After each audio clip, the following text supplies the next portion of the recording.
नमस्कार, मैं doctor Ramanivas Sharma Raman YouTube channel पर साइंस और टेक्नोलॉजी का कॉम्पिटिटिव सेशन लेकर के बच्चों आपके सामने।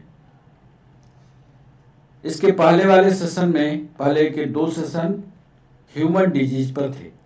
आज तीसरा और अंतिम सेशन ह्यूमन डिजीज पर आपके सामने। आज पूरा सेशन एमसीक्यू है। 20 सवाल हम पूछेंगे और 20 सवालों का जवाब आपको पूरे सवाल होने के बाद हमेशा की तरह बाद में डिस्कशन के साथ समझाएंगे।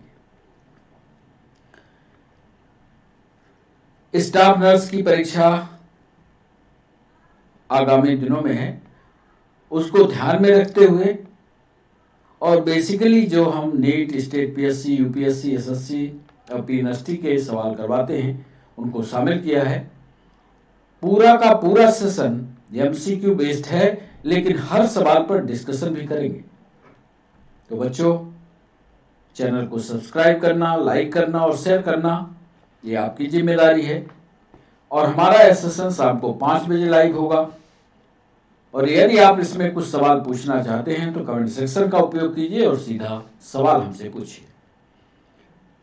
चले हम सेशन की ओर। आपको आगे बढ़े इसके पहले एक चित्र हमने शुरुआत के ही स्लाइड पर लगाया है। ब्रेन में कौन कौन सी ऐसी बीमारियां हो जाती हैं मनुष्य में? बहुत सारे सवाल पीएनएसटी, नीट में पूछे गए हैं। स्टाफ नर्स के पुराने सवालों को भी इसमें क्या कारण है, भौतिक कारण है, रासायनिक कारण है, सर्जिकल है या कोई इन्फेक्शन है, किस तरह का है, क्या हो रहा है, पेन हो रहा है, स्वेलिंग हो रहा है, एडमा हो रहा है, रेडनेस हो रहा है, हीट लग रहा, ये सारी की सारी गतिविधियों पर आज सवाल है। बड़ा इंपॉर्टेंट सेशन होगा ये। कोशिश कीजिएगा कि प्रश्न को पहले ईमानदारी से पढ़ करके तब जवाब कीजिएगा। तो हम चलते हैं सेशन की ओर। एमसीक्यू सेशन का पहला सवाल ह्यूमन डिजीज पार्ट 3 का पहला सवाल आपके स्क्रीन पर ये रहा। मानसिक रोगों का, मेंटल डिजीज की बात कर रहे हैं, मानसिक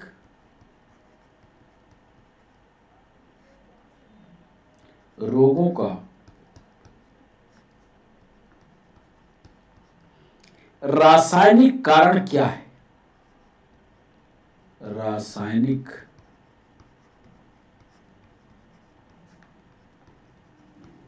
कारण क्या है? कुछ लोग मेंटल प्रॉब्लम से गुजरते हैं। जब वो मेंटल प्रॉब्लम से गुजर रहे हों तो उनके शरीर में रासायनिक रूप से क्या परिवर्तन होता है? बहुत सारे परिवर्तन होते हैं। फिजिकल होता है, एक्सटर्नल होता है, इंटरनल होता है। लेकिन सवाल हम यहाँ ये पूछ रहे हैं कि यह मानसिक रोगों का रासायनिक कारण आप बताइए। 4 ऑप्शन हम आपको दे रहे हैं। पहला ऑप्शन है हमारा एंडोक्राइन ग्लैंड का कम या अधिक स्रावन। एंडोक्राइन ग्लैंड का कम या अधिक स्रावन, मतलब जो हार्मोन्स बन रहे हैं वो क्या उसके लिए जिम्मेदार हैं, कम या ज्यादा मात्रा में। दूसरा, क्या आपके हेड वाले रीजन में कभी इंजरी हुई है? दूसरा ऑप्शन दे रहे हैं। सिर में चोट। सवाल को समझने की कोशिश कीजिएगा, बड़ा इंपॉर्टेंट सवाल है, पीएनएसटी में आया हुआ है ये सवाल। सिर में चोट का कारण है। मस्तिष्क में या ब्रेन वाले पार्ट में, तीसरा महत्वपूर्ण बिंदु देखिएगा, मस्तिष्क में या ब्रेन में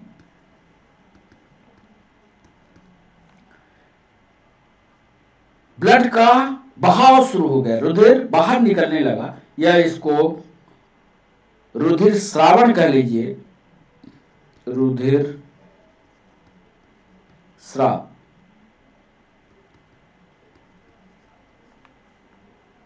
एवं हिमेटोमा।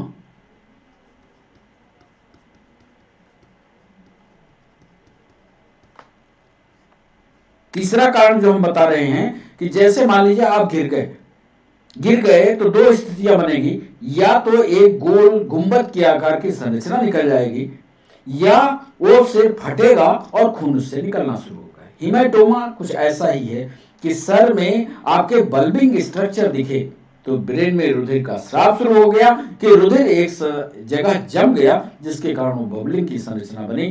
तो ये तीन प्रमुख कारण, और चौथा लिखे देते हैं, क्या उपरोक्त सभी हैं?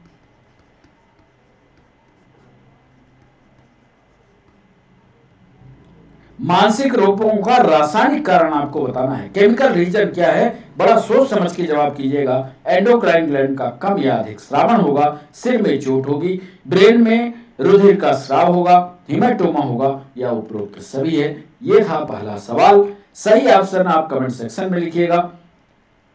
दूसरा सवाल आपके स्क्रीन पर, साइकोएनालिटिक थ्योरी, मनोविश्लेषण के सिद्धांत, मनोविश्लेषण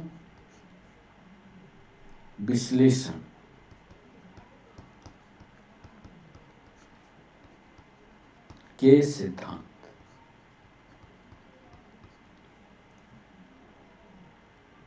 जब साइकोलॉजिकल आदमी मानसिक रूप से प्रताड़ित होता है तो उसके दिमाग में प्लस और माइनस, जो भी वो थिंक करता है, जो भी वो सोचता है, इसी बात को कह रहे हैं मनोविश्लेषण के सिद्धांत। किसके द्वारा विकसित किया गया?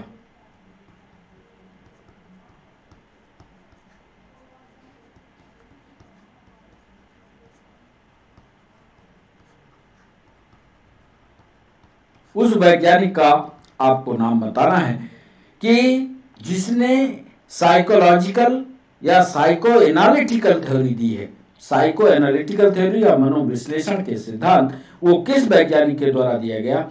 ए ऑप्शन दे रहे हैं, सिगमंड फ्राइड,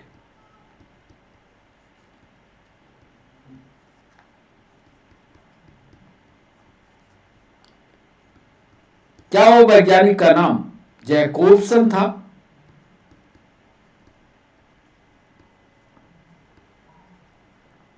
सी ऑप्शन दे रहे हैं, क्या वो फ्रैंकलिन थे?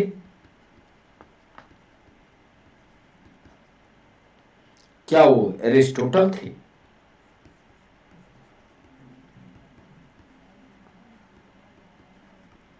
चार ऑप्शन दे रहे हैं, एनालिटिकल साइकोथ्योरी, जो मनोविश्लेषण के सिद्धांत को विकसित किया, प्रतिपादित किया, कि वो सिगमंड फ्राइड थे, क्या जैकोब्सन थे, क्या फ्रैंकलिन थे, क्या एरिस्टोटल थे? बड़ा इंपॉर्टेंट सवाल, यूपीएससी ने भी इसको पूछा है। दूसरा सवाल।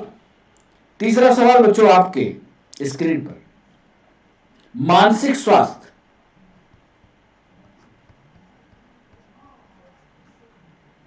या मेंटल हेल्थ,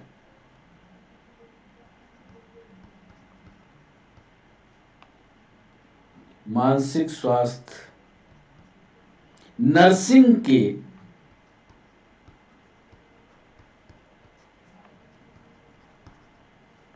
मानक किसके द्वारा, स्टैंडर्ड मानक किसके द्वारा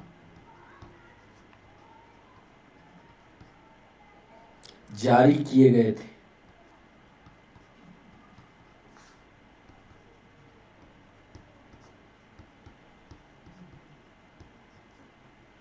ए ऑप्शन दे रहे, अमेरिकन नर्सेज एसोसिएशन, या इसको ए कह दें, American Nurses Association. B option दे रहे हैं, WHO, विश्व स्वास्थ्य संगठन, WHO, World health Organization. C option दे रहे हैं, American Psychiatric Association, APA, American Psychiatric Association. और डी ऑप्शन दे रहे हैं, उपरोक्त में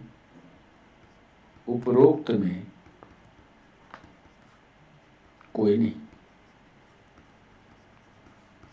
इनका भी फुल फॉर्म कभी कभी पूछा है परीक्षा में। ANA means American nurses association, याद कर लीजिएगा, American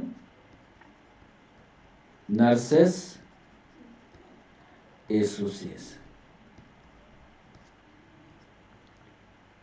world health organisation,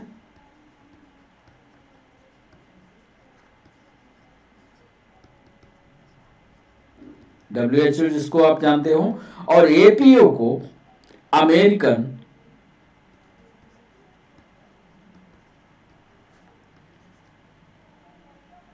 citric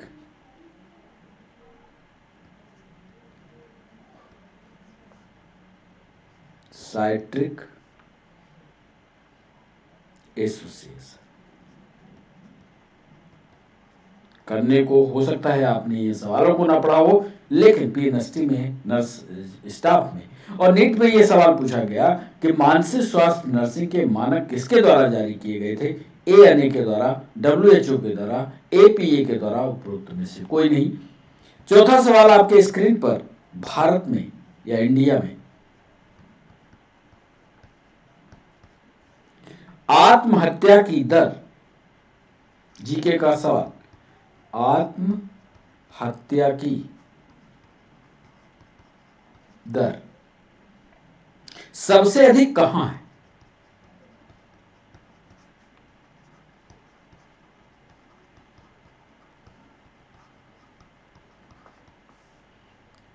suicide लोग किस एरिया में करते हैं, यह हमारा सवाल है। इंडिया का वो क्षेत्र आप बताइए या इंडिया का वो प्रदेश बताइए जहां आत्महत्या ज्यादा लोग करते हैं। क्या वो दिल्ली है? बी ऑप्शन दे रहे हैं, क्या वो पश्चिम बंगाल है?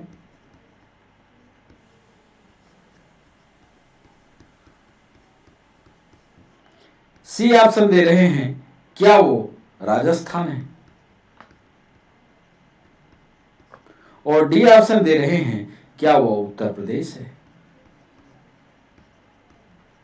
सबसे ज्यादा आत्महत्या कहां होती है, ये सवाल हमने पूछा। क्या दिल्ली है, क्या पश्चिम बंगाल है, क्या राजस्थान है, क्या उत्तर प्रदेश है? पचवां सवाल आपके स्क्रीन पर है, बुलीमिया, ध्यान से नाम को सुनिएगा, बुलीमिया,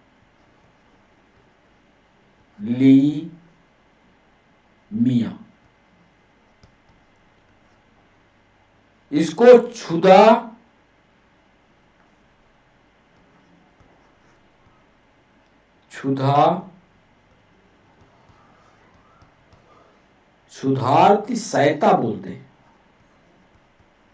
हो सकता है ये रोग आपने ना सुना। क्षुधार्तिशयता विकार वाले रोगी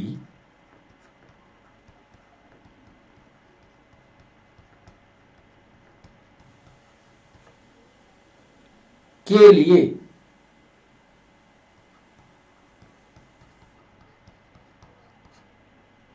उपचारात्मक वातावरण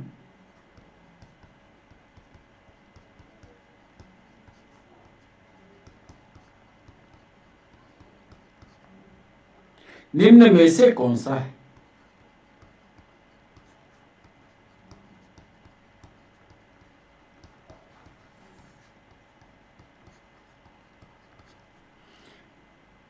बुलीमिया, इसको रोग को कहते हैं अंग्रेजी में, ज्यादातर इसको क्षुधार्तिशयता से ज्यादा बुलीमिया के नाम से जानते हैं। ऐसे रोगी के लिए उपचारात्मक वातावरण कौन सा होता है? ट्रीटमेंटल एनवायरनमेंट क्या होना चाहिए, ये सवाल हमने पूछा। क्या इस पर कंट्रोल किया जाना चाहिए? नियंत्रण के अलावा कोई उपाय नहीं। बी ऑप्शन दे रहे हैं, क्या इम्पेथेटिक होना चाहिए? इम्पेथेटिक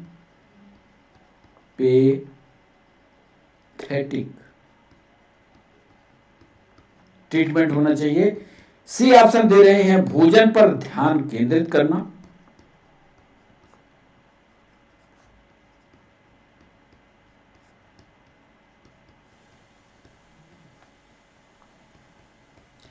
और डी ऑप्शन दे रहे हैं, यथार्थवादी सीमाओं के आधार पर।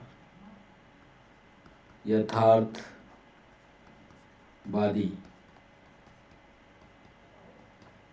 सीमाओं के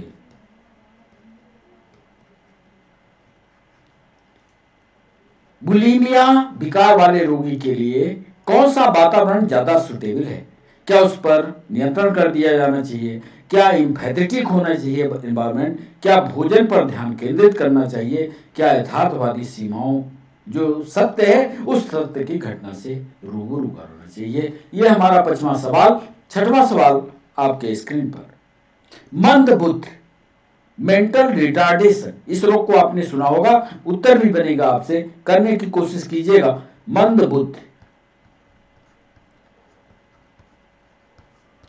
इसको मेंटल रिटार्डेशन,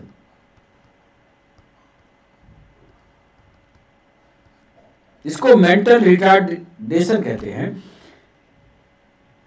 मंद बुद्ध की रोकथाम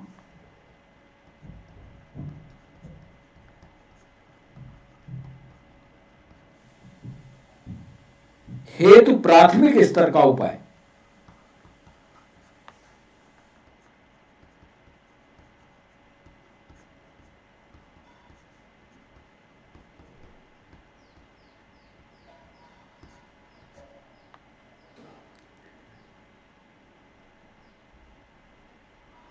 ए ऑप्शन दे रहे यूपीएससी में यह सवाल। मेंटल रिटार्डेशन की रोकथाम हेतु प्राथमिक स्तर का उपाय आपके हिसाब से कौन होता है? मंद बुद्ध बच्चों का शुरुआती अवस्था,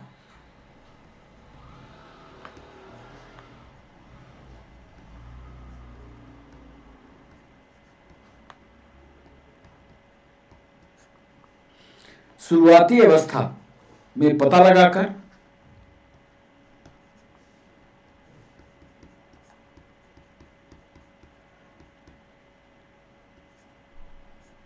उनका उपचार किया जाए, उनका उपचार किया जाता है। मतलब कम एज में पता लग जाए कि इस बच्चे की मंदबुद्धि है, उसको शुरू में ही पता करके उसका ट्रीटमेंट किया जाए। प्राथमिक स्तर की बात कर रहे हैं, बी ऑप्शन दे रहे हैं। जेनेटिक काउंसलिंग कर दी जाए,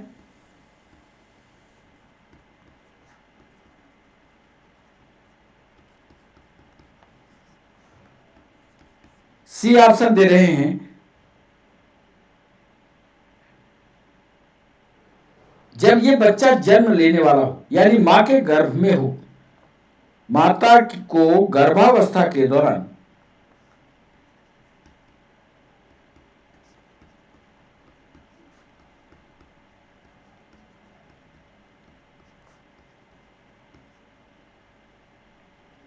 उचित देखभाल,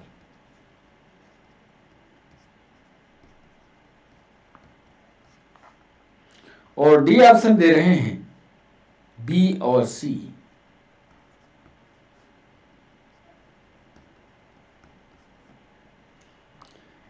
मेंटल रिटार्डेशन की रोकथाम है प्राथमिक स्तर का उपाय मंदबुद्धि बच्चों के शुरुआती रोग का पता लगा करके उसका ट्रीटमेंट किया जाए, जेनेटिक काउंसलिंग की जाए, माता को गर्भावस्था में उचित देखभाल की जाए, और बी और सी दोनों हो सकते हैं। ये था डी ऑप्शन। सही उत्तर का जवाब आप कमेंट सेक्शन में कीजिएगा। 7वां सवाल आपके स्क्रीन पर ये रहा। देखिए, हॉस्पिटल आप कभी जाइए तो हर रोग का अलग अलग चैम्बर है।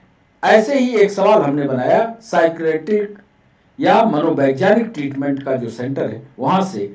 इस सवाल को पढ़िएगा पहले ईमानदारी से, फिर करने की कोशिश कीजिएगा। एक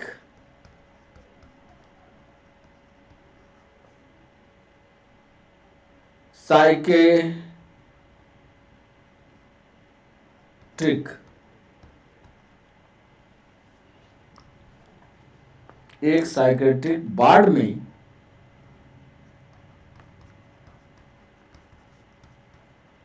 काम कर रही नर्स द्वारा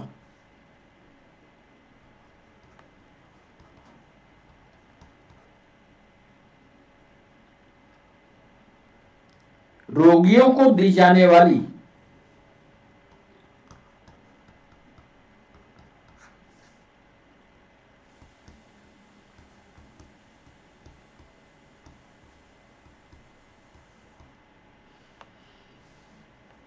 नर्सिंग देखभाल में शामिल नहीं है।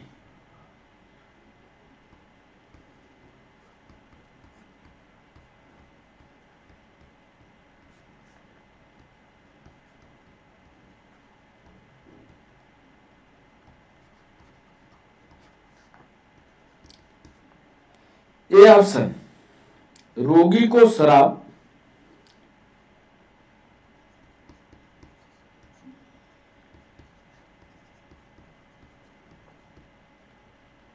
तंबाकू, सिगरेट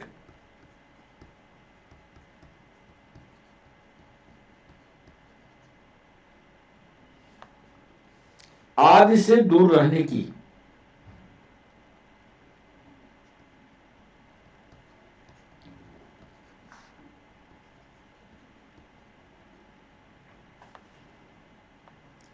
रोगी को शराब, तंबाकू, सिगरेट आदि से दूर रहने की, आदि से दूर रहने की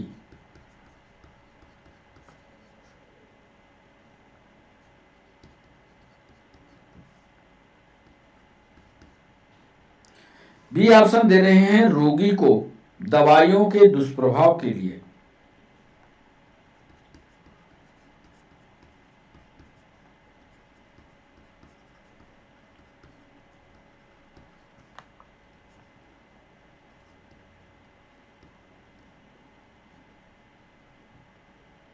रोगी को दवाइयों के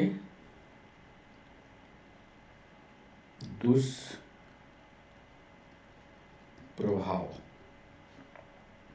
की उपस्थिति के लिए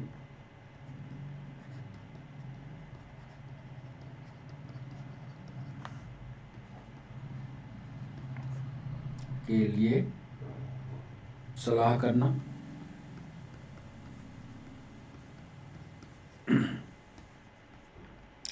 सी ऑप्शन दे रहे हैं, रोगी को दवा देते समय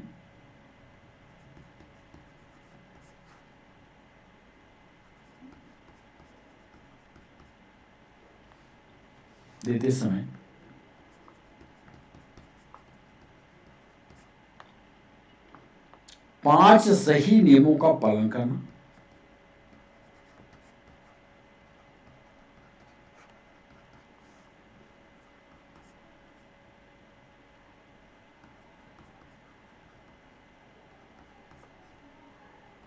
और डी ऑप्शन दे रहे हैं, यदि रोगी में मनोरोग के लक्षण खत्म हो गए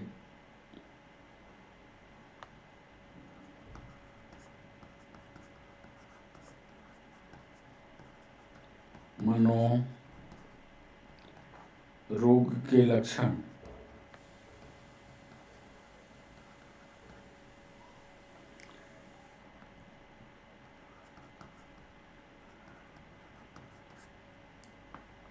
खत्म हो गए तो तुरंत ही रोगी को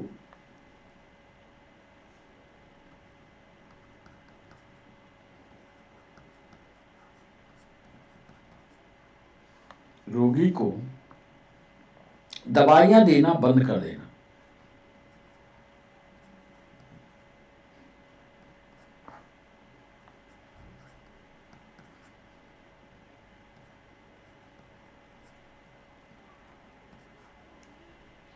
एक साइकिट्रिक वार्ड में काम कर रही नर्स द्वारा रोगियों को दी जाने वाली नर्सिंग के समान नर्सिंग देखभाल में शामिल नहीं है। जो बच्चे नर्सिंग का कोर्स पढ़ रहे होंगे या पीएनएसटी के बाद जो सेलेक्ट हुए होंगे, फिर उन्होंने पढ़ाई की होगी, वहीं से ये सवाल निकाला है कि रोगी को शराब, तंबाकू, सिगरेट आदि से दूर रखने की सलाह दें, रोगी को दवाइयों के दुष्प्रभाव की उपस्थिति के लिए सलाह करना, रोगी के दवा देते समय 5 सही नियमों का पालन करना, और यदि रोगी को मनोरोग के लक्षण खत्म हो गए हैं तो बाकी जो दवाइयां हैं आपके पास उनको तुरंत बंद कर देना चाहिए। 8वां सवाल, जिला अस्पताल में डिस्ट्रिक्ट हॉस्पिटल की बात कर रहे हैं।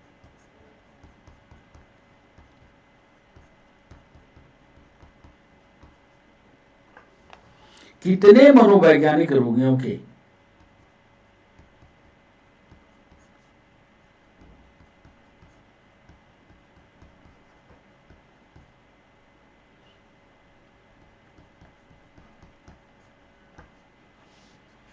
जिला अस्पताल में कितने मनोवैज्ञानिक रोगियों के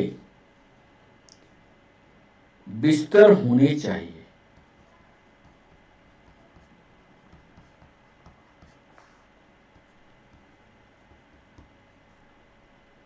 मतलब एक कमरे में कितने लोगों को रखा जाएगा कुल मिलाकर के, यह सवाल क्या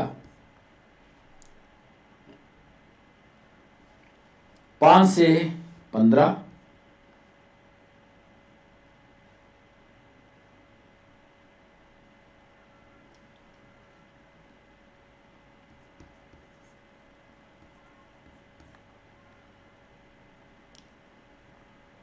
20 से 40,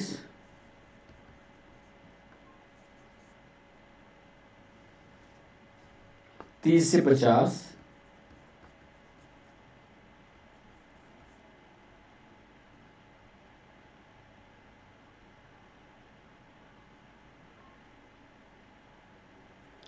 70 से।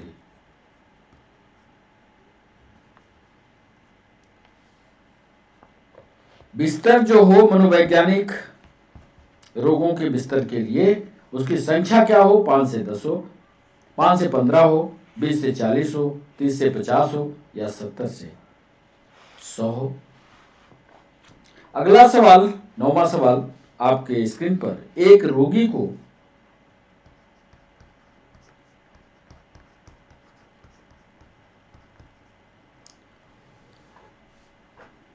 आत्महत्या करने से रोकने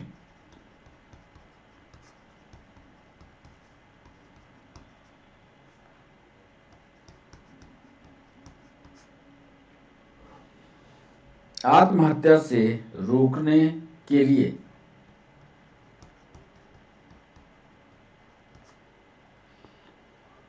एक साइकियाट्रिक नर्स के रूप में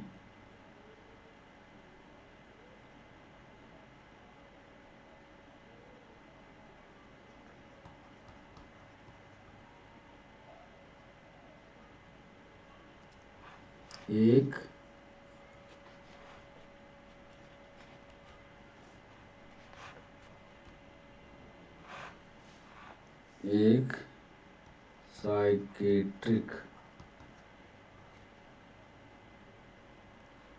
नर्स के रूप में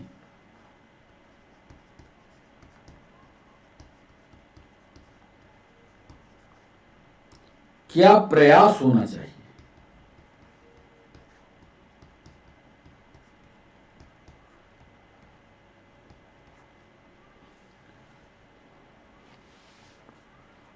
रोगी को अकेले नहीं रखना,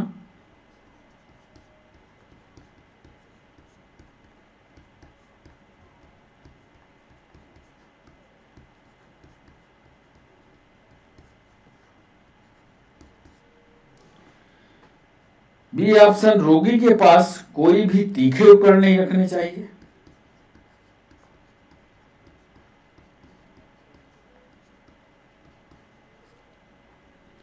रोगी के पास कोई भी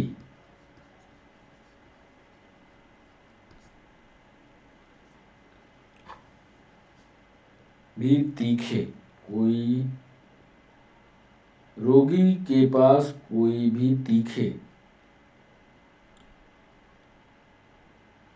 उपकरण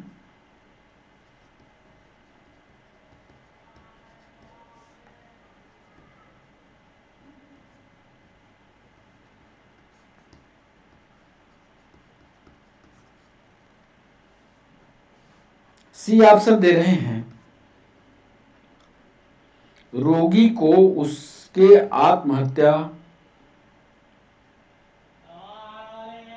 रोगी को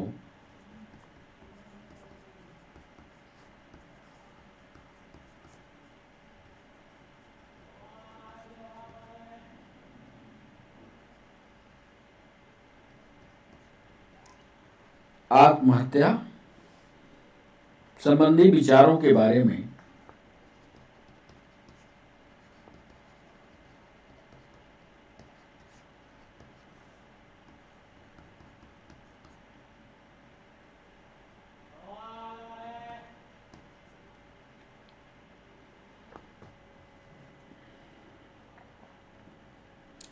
रोगी को आत्महत्या संबंधी विचारों के बारे में बात करने के लिए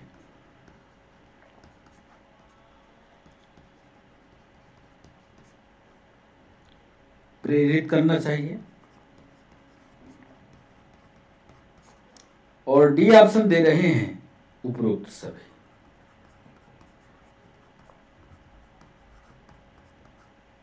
आज हमने वो पूरे सवाल इकट्ठे किए हैं जो नीट में, पीएनएसटी में, इसके पहले वाले सेशन में स्टाफ नर्स में पूछे गए हैं। एक रोगी को आत्महत्या से रोकने के लिए एक साइकेट्रिक नर्स के रूप में आप क्या काम करेंगे, ये आपको बताना है। ये था हमारा 9वां सवाल। 10वां सवाल, साइकेट्रिक उपचार का प्राथमिक लक्ष्य। साइकेट्रिक उपचार का प्राथमिक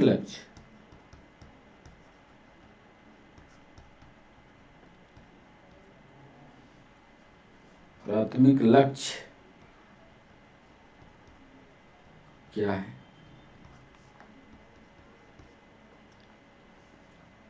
रोगी को बीमार के लक्षणों से मुक्ति दिलाना।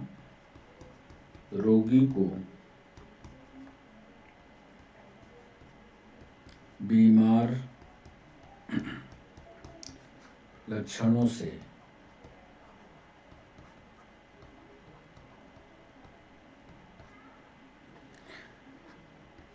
बी ऑप्शन दे रहे हैं, रोगी को वापस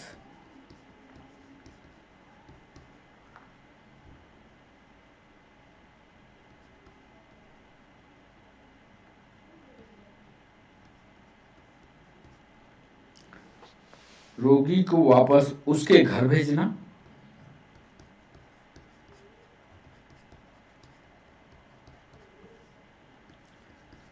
सी ऑप्शन दे रहे हैं, रोगी को ज्यादा अच्छा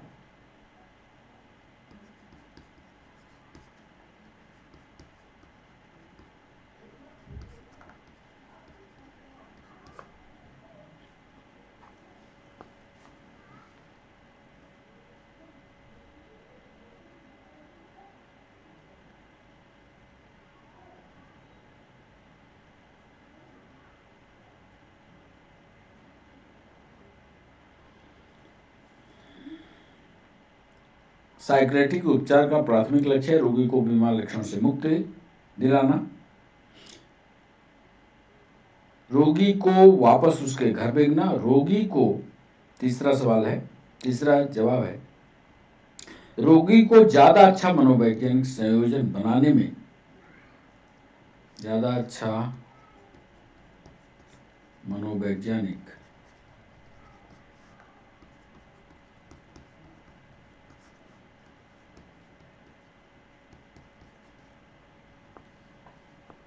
संयोजन के, ज्यादा अच्छा मनोवैज्ञानिक समायोजन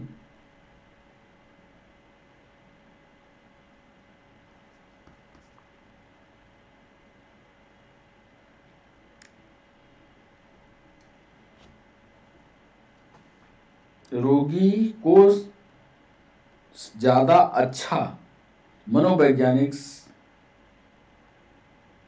समायोजन बनाने में, संयोजन बनाने में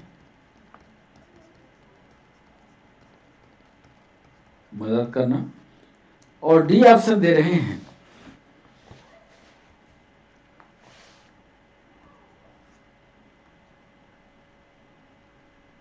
रोगी को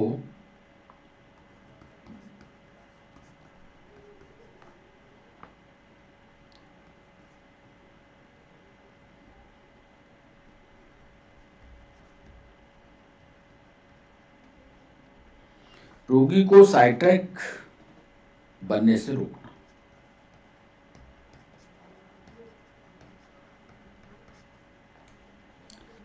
साइक्रेटिक उपचार का प्राथमिक लक्ष्य क्या है? रोगी को बीमार लक्षणों से मुक्ति,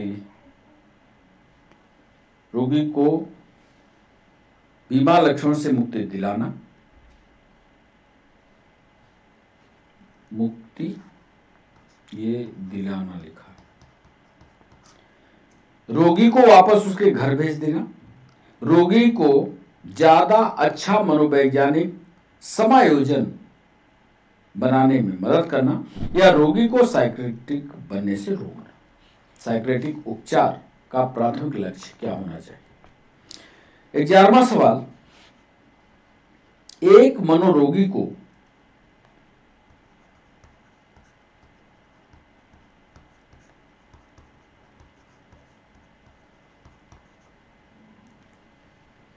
चोट से बचाने के लिए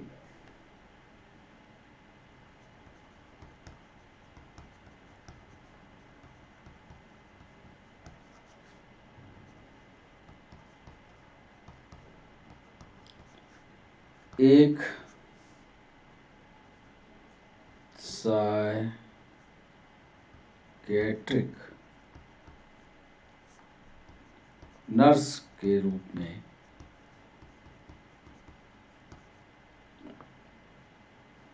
आप क्या कदम उठा सकते हैं?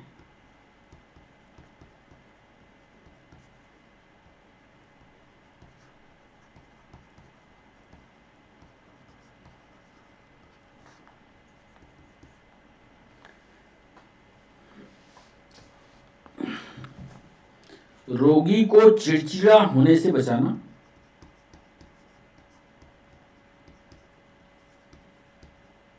चिड़चिड़ा होने से बचाना। ये ऑप्शन दे रहे हैं, रोगी के साथ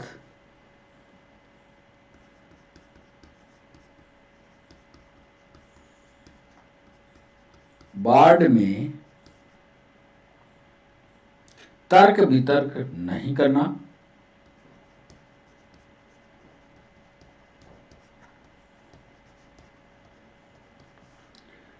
सी ऑप्शन दे रहे हैं, प्रतिस्पर्धात्मक खेलों में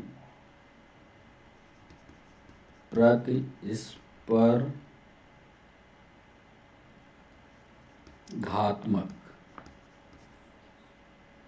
खेलों से रोगी को बचाना,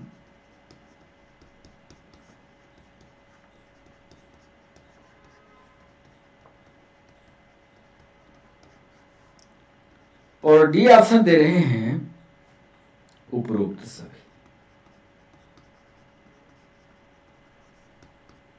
आज ज्यादा सवाल जो है मेंटल हेल्थ से हमने इकट्ठा किए हैं, मेंटल हेल्थ पर ये सवाल पूछे गए हैं। 11वां सवाल जो था वो, एक मनोरोगी को चोट से बचाने के लिए एक साइकियाट्रिक नर्स के रूप में यदि आप वहां हैं तो क्या कदम उठा सकती हैं? रोगी को चिड़चिड़ा होने से बचाएं, रोगी के साथ वार्ड में तर्क वितर्क ना करें, या प्रतिस्पर्धात्मक जिसमें प्रतिस्पर्धा हो ऐसे खेलों को रोगी को बचाना, या उपरोक्त सभी। बच्चों 12वां सवाल आपके स्क्रीन पर अब ये रहा, निम्न में से कौन सी थेरेपी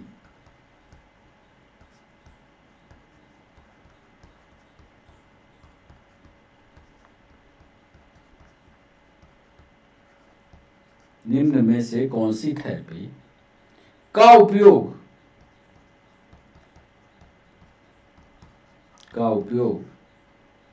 फोबिया के इलाज में किया जाता है?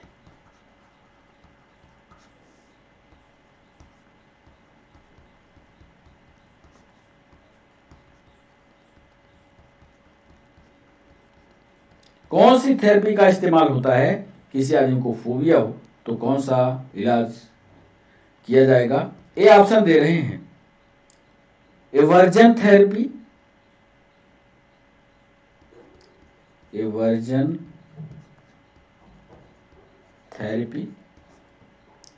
बी ऑप्शन दे रहे हैं ECT, सी ऑप्शन दे रहे हैं सिस्टमैटिक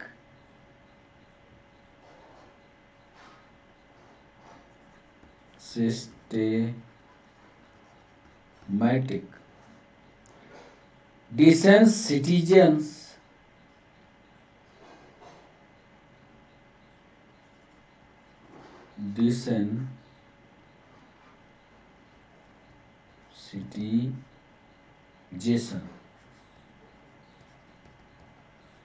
desensitization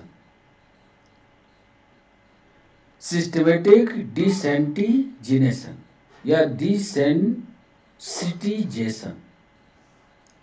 और डी ऑप्शन दे रहे हैं हिप्नोसिस।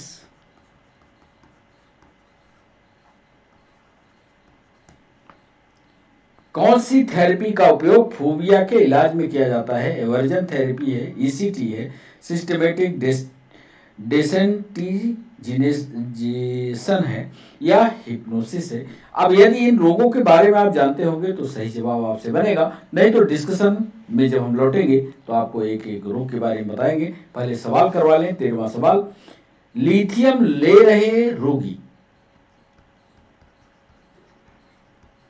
लिथियम ले रहे रोगी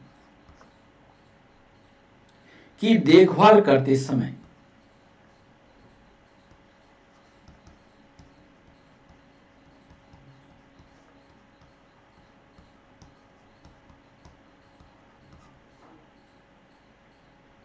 एक नर्स का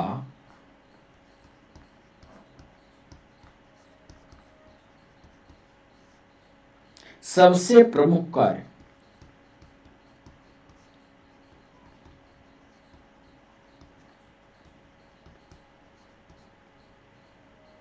क्या है? वो लिथियम ले रहा। ये ऑप्शन दे रहे हैं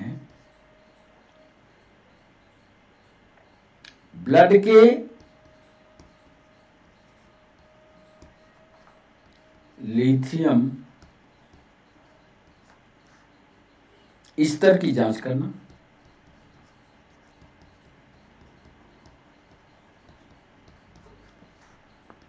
बी ऑप्शन दे रहे हैं रोगी को नमक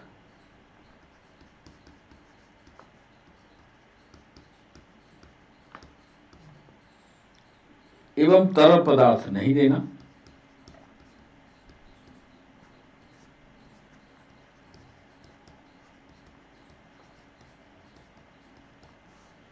सी ऑप्शन दे रहे हैं आगम निर्गम चार्ट अरेंज करना,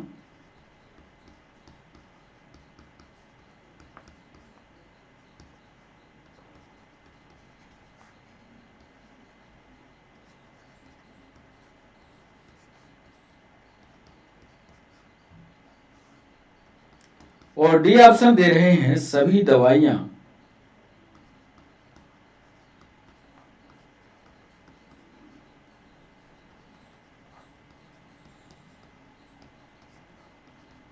भोजन से पूर्व ही देना। लिथियम ले रहे रोगी की देखभाल करते समय एक नर्स का सबसे प्रमुख कार्य क्या है? ब्लड के लिथियम स्तर की जांच करना, रोगी को नमक एवं तरल पदार्थ नहीं देना, आगम निर्गम चार्ट व्यवस्थित करना या सभी दवाइयां भोजन से पूर्व ही देना। 14 नंबर का सवाल, एक रोगी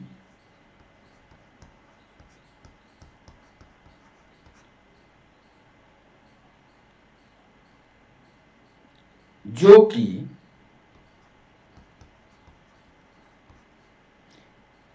एंटी डिप्रेस है, एंटी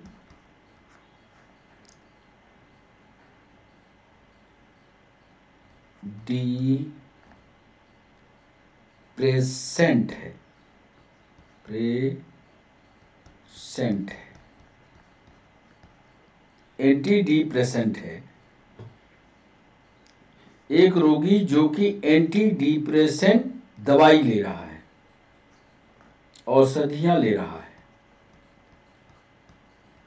औषधियां ले रहा है।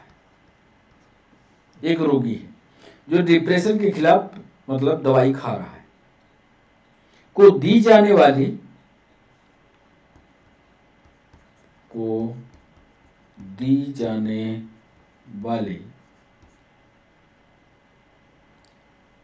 नर्सिंग देखभाल में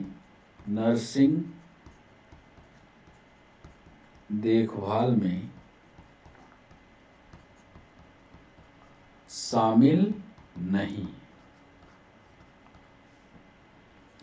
ये ऑप्शन दे रहे हैं, रोगी को दवाइयां सोते समय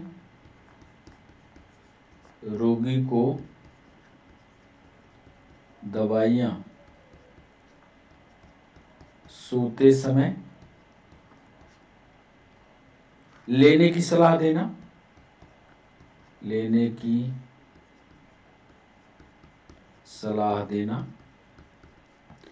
बी ऑप्शन दे रहे हैं, रोगी को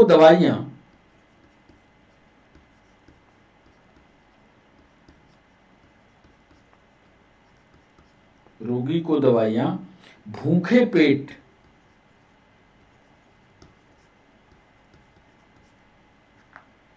लेने की सलाह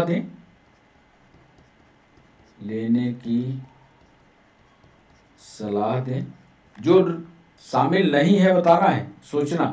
रोगी को दवाइयां भूखे पेट लेने की सलाह दें ताकि अवशोषण अच्छी तरह हो सके, ताकि एब्जॉर्प्शन अच्छी तरह हो सके। सी ऑप्शन दे रहे हैं, रोगी को दवाइयां भूखे पेट ना दें। रोगी को दवाइयां भूखे पेट ना दें, अन्यथा उल्टी हो सकती है।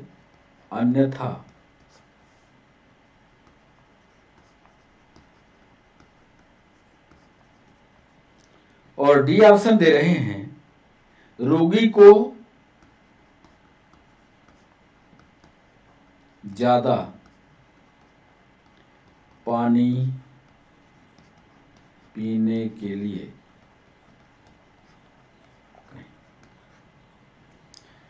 एक रोगी है जो डिप्रेशन के खिलाफ दवाइयां खा रहा है। ऐसा इसमें कौन सा गुण है जो नर्सिंग में या जो उसके आसपास नर्स है उसका काम नहीं है?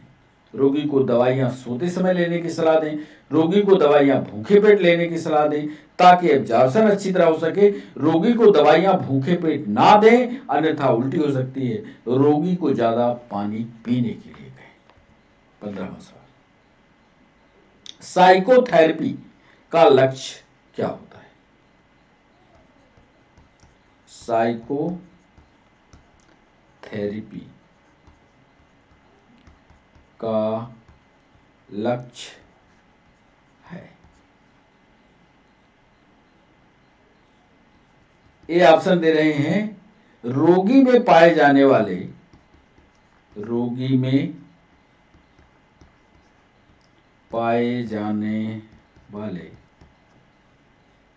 असामान्य लक्षणों को, एबनॉर्मल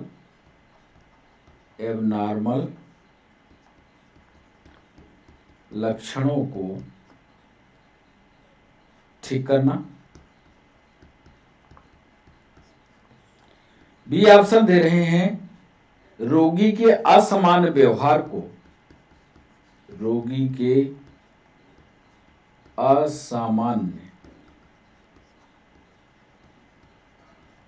को सामान्य करने के लिए प्रयास करना।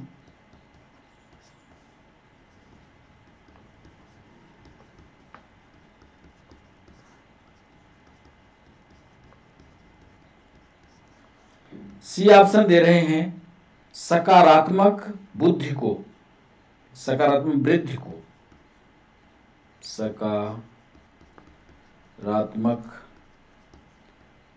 को सामान्य करने के लिए या सकारात्मक वृद्धि को बढ़ावा देना। और डी ऑप्शन दे रहे हैं उपरोक्त सभी। साइकोथेरेपी किसको कहते हैं? यदि आपने पढ़ा होगा इसको, तो साइकोथेरेपी का मुख्य लक्ष्य क्या होता है, यह बताने की कोशिश कीजिएगा। 16वां सवाल आपके स्क्रीन पर। 16वां सवाल ये रहा, निम्न में से कौन सा कथन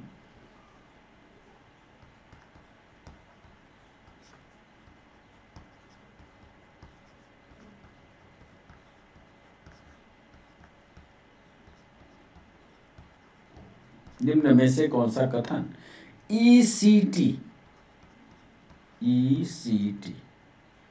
लगाने से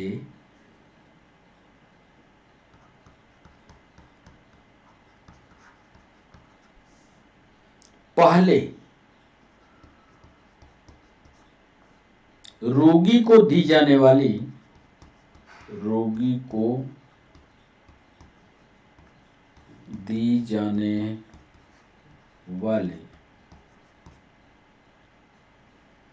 नर्सिंग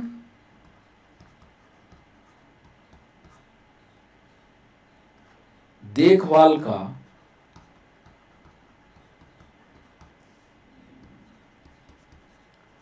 हिस्सा नहीं। ये ऑप्शन दे रहे हैं, रोगी के सारे सौंदर्य प्रसाधन, जो भी तेल, कंघी, पाउडर, रोगी के सारे सौंदर्य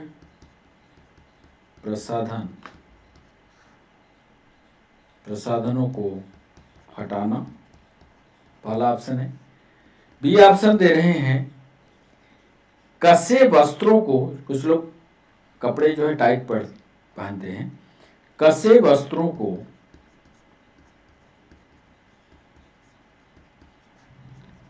ढीला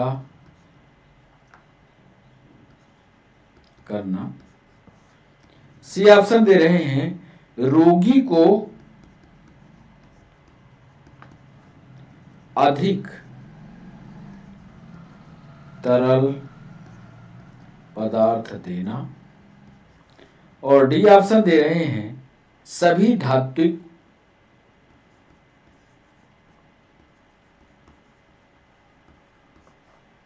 पदार्थों को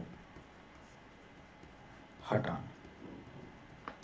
सवाल को ध्यान से पहले पढ़िए, निम्न में कौन सा कथन, अब ECT ये पहले जानना, हम जब वापस आएंगे तो इसका डिस्कशन भी करेंगे। ECT लगाने से पहले रोगी को दी जाने वाली नर्सिंग देखभाल का हिस्सा नहीं है, रोगी के सारे सौंदर्य प्रसाधनों को हटाना, कसे वस्त्रों को ढीला करना, रोगी को अधिक तरल पदार्थ देना, सभी धात्विक पदार्थों को हटाना। 17वां सवाल,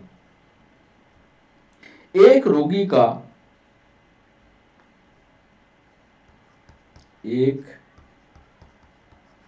रोगी के बाई डायरेक्शनल यानी द्विपक्षीय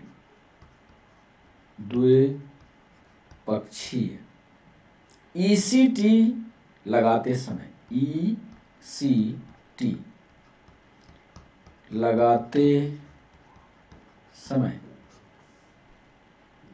इलेक्ट्रोड्स कहाँ लगाए जाते हैं? इलेक्ट्रोड्स कहाँ लगाए जाते हैं? ये ऑप्शन दे रहे हैं, कान के ट्रेगस एवं आंख के बाहर। ये इलेक्ट्रोड क्या इधर और इधर लगता है? कान के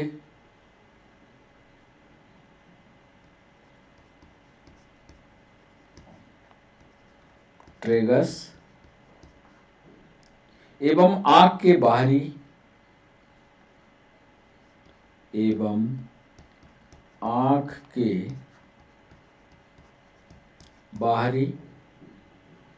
कैंथस को जोड़ने वाली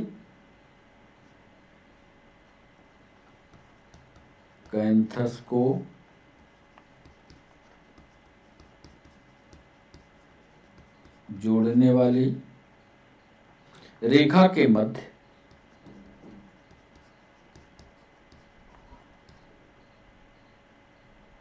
से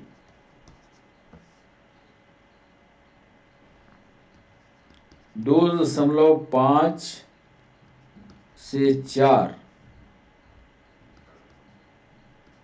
सेंटीमीटर नीचे। बी ऑप्शन दे रहे हैं कान के ट्रैगस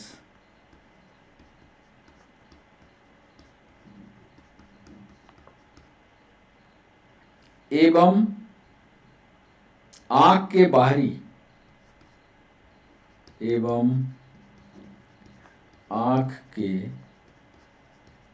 बाहरी कैंथस को जोड़ने वाली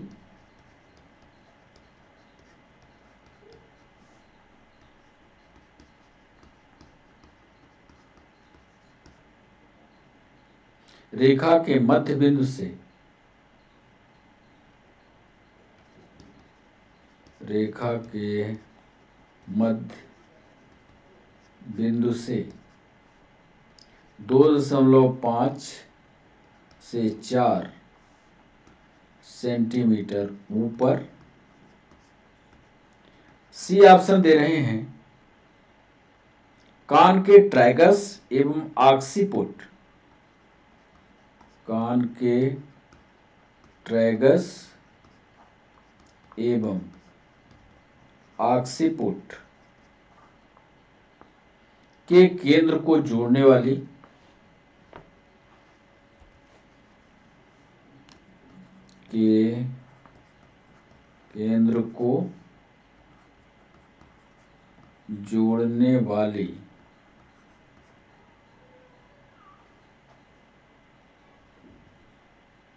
रेखा के मध्य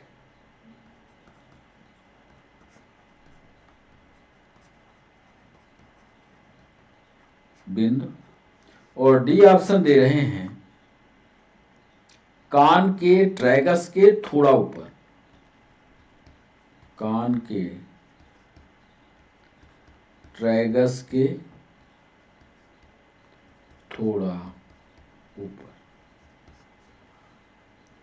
18वां सवाल, ईसीटी देने के बाद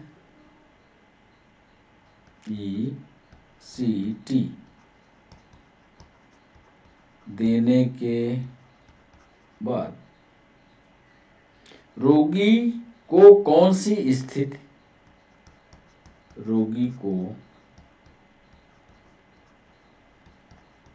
कौन सी स्थिति दी जाती है?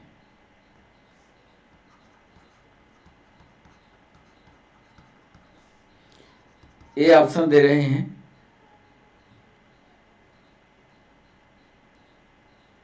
सुपाइन। बी ऑप्शन दे रहे हैं उल्टा लेटी हुई।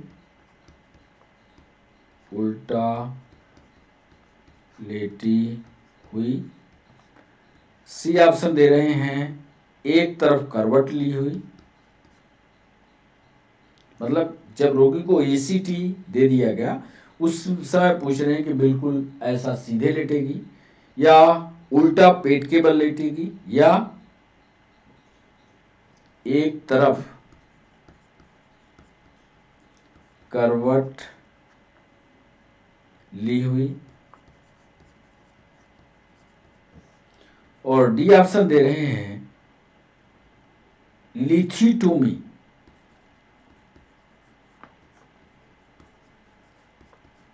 मतलब अव्यवस्थित रूप से। क्या ऐसे मरीज को लेटाते हैं? 19वां सवाल, ईसीटी का दुष्प्रभाव क्या है? ईसीटी का मुख्य दुष्प्रभाव क्या है? अभी ईसीटी को इसको विस्तार से हम आपको समझा देंगे तो सारे उत्तर उधर बनेंगे। अल्प लो बीपी। बी ऑप्शन दे रहे हैं दौरे पड़ते हैं। सी ऑप्शन दे रहे हैं फ्रैक्चर हो जाता है, फ्रैक्चर हो जाता है मतलब टूट फूट जाते हैं। और डी ऑप्शन दे रहे हैं रिट्रोग्रेड एमनेसिया हो जाता है, इसको आरए बोलते हैं, रिट्रोगेट एमनेसिया। इसके बारे में भी आपको बताएंगे। बस एक सवाल और 20वां सवाल, इसका डिस्कशन का पेज हमने लगाया है। 20वां और अंतिम सवाल है, ईसीटी का सर्वप्रथम प्रयोग।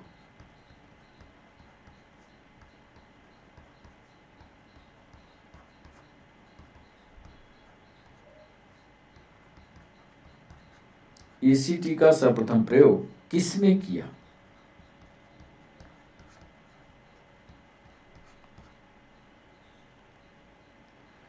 किया था। ये ऑप्शन दे रहे हैं, क्या वो ब्यूलर थे, ब्यूलर थे। बी ऑप्शन दे रहे हैं, क्या वो फ्रायड थे। सी ऑप्शन दे रहे हैं, क्या वो सर लेट्टी और बिनी थे, सर लेट्टी एंड बिनी थे। और डी ऑप्शन दे रहे हैं, क्या वो फ्रीडमान और एडविन थे।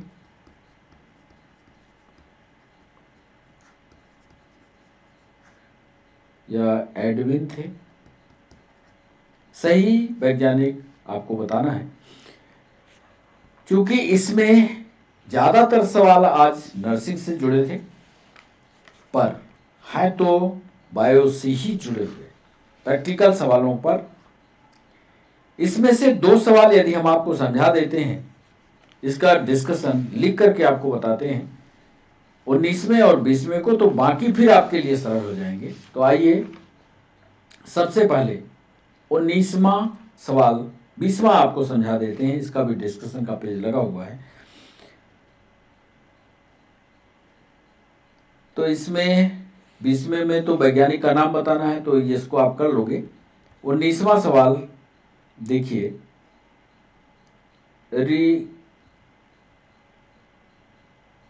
रिट्रोगेट एमनेसिया क्या है? रिट्रोगेट एमनेसिया ये भूलने की बीमारी है। भूलने की बीमारी रिट्रोगेट एमनेसिया की होती है। जो पिछली हमारी कोई घटना या दुर्घटना घटी उसको हम भूल जाएं। क्या होता है, मानसिक रूप से जब लोग अव्यवस्थित होते हैं तो कोई घटना देख करके, कोई घटना सोच करके उनका मेंटल डिस्टर्बेंस होता है। डॉक्टर ईसीटी का उपयोग उस समय करता है जब उसके ब्रेन को ईसीटी दिया जाता है, ब्रेन के पावर को पावर सप्लाई से जोड़ा जाता है, तो उसकी जो पुरानी यादें हैं या जो उसके जीवन में दुर्घटना हुई है उसको समाप्त किया जाता है और एक नई यादगार या नई याददाश्त को जोड़ा जाता है। ईसीटी का मुख्य दुष्प्रभाव यह है कि इसमें भूलने की जो बीमारी है, इसको लिख लो, प्रतिगामी भूलने की बीमारी, इसको हिंदी में कहते हैं प्रतिगामी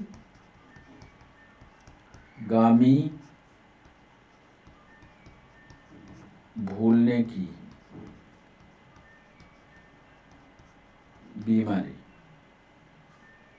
या इसी को आरए कहते हैं, प्रतिगामी भूलने की बीमारी का स्मृति की, मेमोरी की, स्मृति की हानि होती है।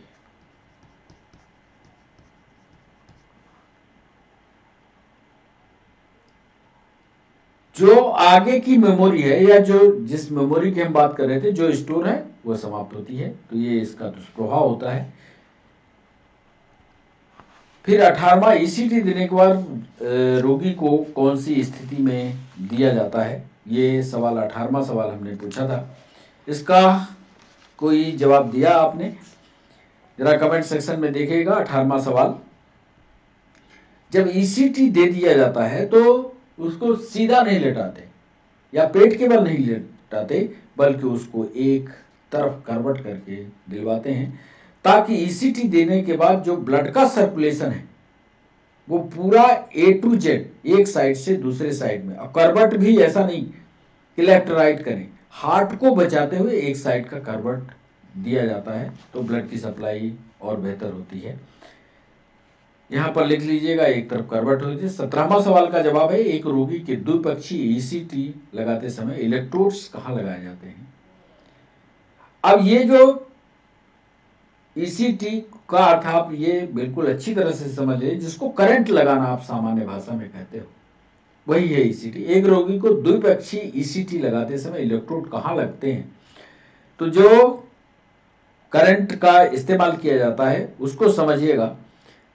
ये सवाल 17वां सवाल, कान के ट्रेगस और आंख के बाहरी कैंथस को जोड़ने वाली रेखा के मध्य, मतलब कान ये हुआ और आंख की ये कैंथस लेयर जो जाती है, करीब करीब यहाँ ईसीटी लगता है।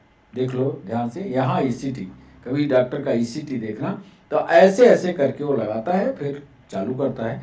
तो ये कान के ट्रेगस, आंख के बाहरी कैंथस को जोड़ने वाली रेखा के मध्य बिंदु से 2.5 से 4 सेंटीमीटर ऊपर, अब कान का ये और ये यहां से करीब करीब 2.5 सेंटीमीटर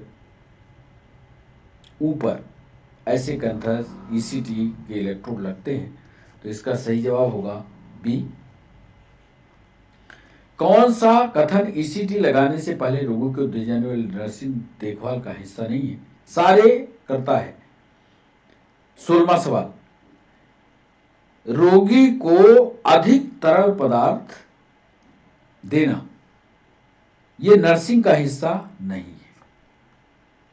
कौन सा ईसीटी लगाने से रोगी को अधिक तरल पदार्थ देना या सॉलिड पदार्थ देना, ये नर्सिंग के हिस्से में। रोगी के सारे सौंदर्य साधनों को हटाना, कसे वस्त्रों को ढीला करना, ये भी नर्सिंग का हिस्सा है।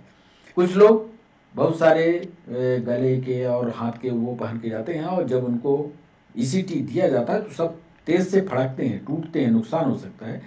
और जो मेटल पार्ट होता है धातु पदार्थों को, वो हटाना ये नर्सिंग का पार्ट होता है।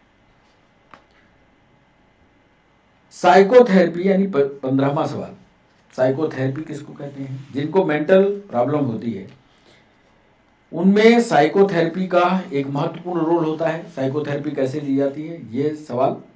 तो साइकोथेरेपी के केस में रोगी में पाए जाने वाले जितने भी एबनॉर्मल लक्षण हैं, उनको सब असामान्य जो बातें करता है, असामान्य डिस्कशन करता है, उन लक्षणों को ठीक करना, रोगी के असामान्य व्यवहार को सामान्य करने के लिए प्रयास करना, सकारात्मक वृद्धि को बढ़ावा देना, सकारात्मक बुद्धि को क्या होता है जब वो मेंटल स्ट्रेस पर होता है, तनाव में होता है, अवसाद की अवस्था में होता है, तो ये सारी चीजें उसकी डैमेज होती जाती हैं। तो इन तीनों चीजों को, पाए जाने वाले जो भी एबनॉर्मल लक्षण है उसको ठीक करना, ये नर्सिंग का हिस्सा होगा। रोगी के असामान्य व्यवहार को सामान्य बनने का प्रयास करना, सकारात्मक बुद्धि को बढ़ावा देना, यानी ये सारे के सारे लक्षण आपको करने होंगे। साइकोथेरेपी का लक्ष्य ये होता है। फिर इसके बाद 14वां सवाल, एक रोगी जो कि एंटी डिस्पिरेंट औषधि ले रहा है को दी जाने वाली नर्सिंग देखभाल में शामिल नहीं है। अब उसमें नर्सिंग में जो दवाई डिप्रेशन के खिलाफ है, डिप्रेशन में है और उसके खिलाफ वो जो दवाई दी जा रही है, तो 14वां सवाल का नर्सिंग का ये हिस्सा नहीं है कि जो उसको दवाई दी जाए वो जब पेट में जाए तो एब्जॉर्प्शन बढ़ा दे, बाकी सब है। रोगी को दवाइयां सोते समय लेने की सलाह देना, जब आप सोने जाने, क्योंकि डिप्रेशन में एंटी डिप्रेसेंट जो गोलियां होती हैं वो नींद लाती हैं, तो इसलिए ये नर्सिंग की सलाह है, या नर्स उनको बताती है कि रोगियों को दवाइयां सोते समय लेने की सलाह देना, ये करेगी।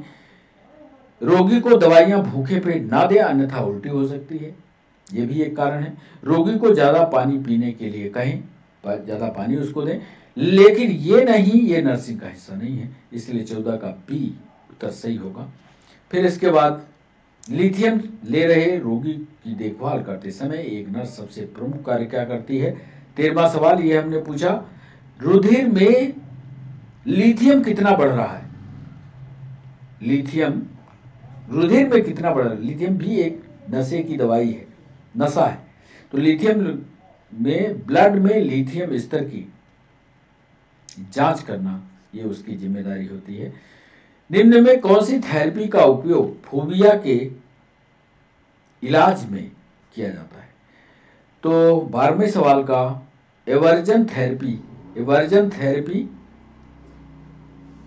कोई भी घटना से डरना, उस घटना को लेकर के, जैसे फोबिया हो जाए आग से, फोबिया हो जाए पानी से, उस घटना को सामने प्रैक्टिस करके बताना, ये घटना है, तो धीरे धीरे उसका डर चला जाता है, यही कहलाती है एवर्जन थेरेपी।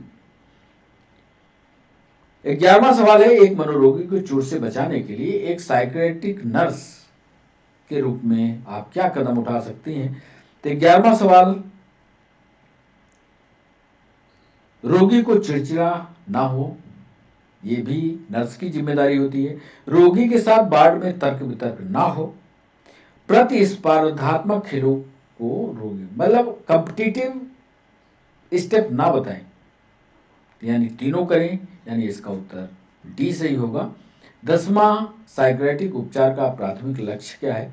10वां सवाल, 10वें सवाल का सही जवाब है, रोगी को ज़्यादा अच्छा मनोवैज्ञानिक समायोजन बनाने में साइकोलॉजिकल ट्रीटमेंट प्राथमिक लक्ष्य है। उसको मानसिक रूप से इतना मजबूत करना होता है, कोई मेंटल डिस्टर्बेंस की एरिया में चला जाए तो उसको मानसिक रूप से आपको मानसिक रूप से समायोजित करना, ये आपकी जिम्मेदारी होती है। इसका सही जवाब होगा सी। एक रोगी को आत्महत्या रोकने के लिए एक साइकियाट्रिक नर्स के रूप में क्या प्रयास, मान लीजिए एक रोगी आत्महत्या करने जा रहा है और यदि उसके पास एक नर्स है जो साइकियाट्रिक नर्स है, वो क्या करेगी, क्या प्रयास करेगी? 9वें सवाल में हमने पूछा था, तो क्या रोगी को अकेले नहीं रखना, रोगी के पास कोई भी तीखे उपकरण जैसे चाकू छुरी नहीं रखना है, रोगी के उसके आत्महत्या संबंधी विचारों के बारे में बात करने के लिए प्रेरित करना, ये सबके सब, मतलब कोई आत्महत्या करना जा रहा है तो कोई कुल्हाड़ी उसके पास ले जाएगा क्या? नहीं।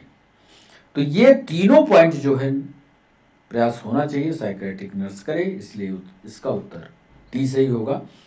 जिला अस्पताल में कितने मनोवैज्ञानिक बिस्तर होने चाहिए? जो डिस्ट्रिक्ट हॉस्पिटल होते हैं हमारे, ये जीके का वही सवाल है, डिस्ट्रिक्ट हॉस्पिटल में कम से कम हमारे पास जो बिस्तरों की संख्या मेंटल हेल्थ के लिए, मनोवैज्ञानिक रोगों के लिए बिस्तर बनने ही चाहिए, और इतने होने चाहिए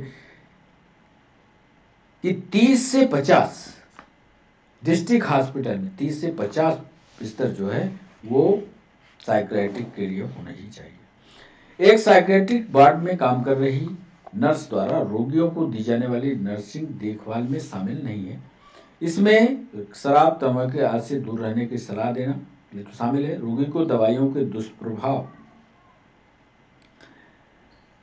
की उपस्थिति के लिए सलाह देना, हाँ सही है।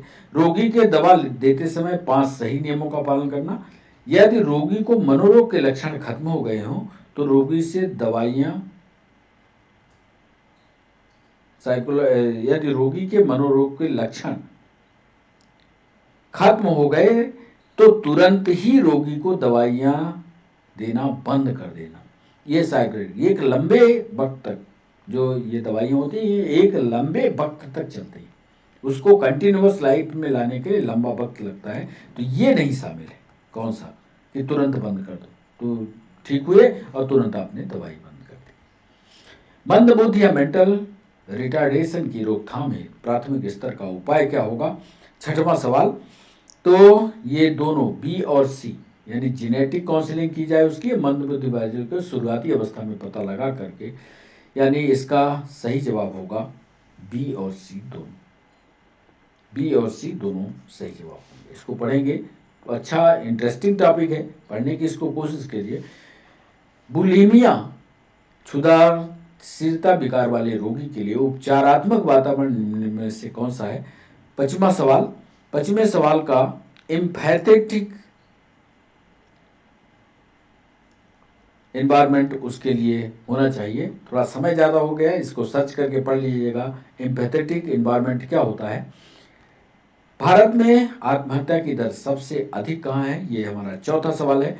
तो सबसे अधिक आप देखोगे जीके में लिखा है पश्चिम बंगाल सबसे ज़्यादा आत्महत्या के मानसिक स्वास्थ्य नर्सिंग के मानक किसके द्वारा जारी किए गए थे? तीसरा ये सवाल, ये अमेरिकन नर्सेज एसोसिएशन के द्वारा ये जारी किए गए थे। मनोविश्लेषण के सिद्धांत किसके द्वारा विकसित किया गया? दूसरा सवाल, ये सिगमंड फ्राइड वैज्ञानिक है, एनालिटिकल ये मनोवैज्ञानिक है जिन्होंने मनोविश्लेषण के सिद्धांत को दिया। मानसिक रोगों का रासायनिक कारण क्या है? ये पहला सवाल था। तो मानसिक रोगों को एंडोक्राइन ग्लैंड का कम या अधिक श्रावण हो जाए, सिर में या तो कोई चोट लगे जिससे खून बहने लगे, अथवा खून जो है जम जाए या थक्का बन जाए, यानी इसका सही जवाब होगा उपरोक्त सभी। तो इस तरह से ये 20 सवाल आपके हुए। कोई भी और सवाल आपके दिमाग में चल रहा हो तो बच्चों उसको बताना हमें, उसको भी हम समझाने की आपको कोशिश करेंगे। ये जो सवाल थे आज वो नर्सिंग के सवाल ज़्यादा थे। पीएनएसटी वाले बच्चों के लिए भी ये फायदे का सवाल होगा, जीके वाले बच्चों के लिए भी ये फायदे का सवाल होगा। तो आप सेशन को बच्चों यही रोकना होगा। फिर मिलते हैं नए सेशन पर कुछ नए डिस्कशन के साथ। तब तक के लिए बच्चों बाय बाय, नमस्कार।